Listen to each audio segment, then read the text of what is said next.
ముత్తుకూరు మండల మాజీ ఎంపీపీ మెట్టా చంద్రశేఖర్ రెడ్డిని ఘనంగా స్మరించుకున్నారు.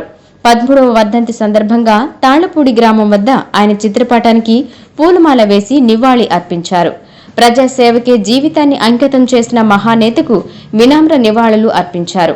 ఆయన చూపిన మార్గం, ఆలోచనలు, విలువలు ఎప్పటికీ స్ఫూర్తి రగిలిస్తాయని, ప్రజల హృదయాలలో ఆయన చిరస్థాయిగా నిలిచి ఉంటారని పలువురు నాయకులు పేర్కొన్నారు. ఈ సందర్భంగా మజ్జిగ చలివేంద్రం ఏర్పాటు చేసి పలువురికి పంపిణీ చేశారు.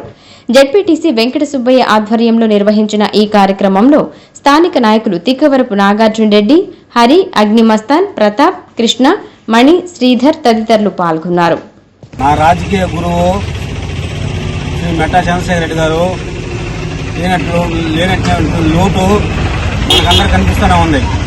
ఆయన ఎన్నో రాజకీయ పదవులు అనుభవించి జిల్లా యూత్ కాంగ్రెస్ అధ్యక్షుడిగా, cooperative banking Talapudi cooperative bank చైర్మన్గా మరియు పెనాకిని బ్యాంకు అధ్యక్షుడిగా ఎన్నో పదవులు, ముత్తుకూరు మండల అధ్యక్షుడిగా చేసేటు మహానుభావుడు. ఆయన లేని లోటు కనిపిస్తూనే ఉంది. కాబట్టి ఇప్పుడు 13వ సంవత్సరం జరుగుతున్నది. ఆయన స్వర్గంలో ఉన్న ఆయనకి దేవుడు ప్రసాదించాలని కోరుకుంటూ ఈ అవకాశం ఇచ్చిన పెద్దలందరికీ ధన్యవాదాలు.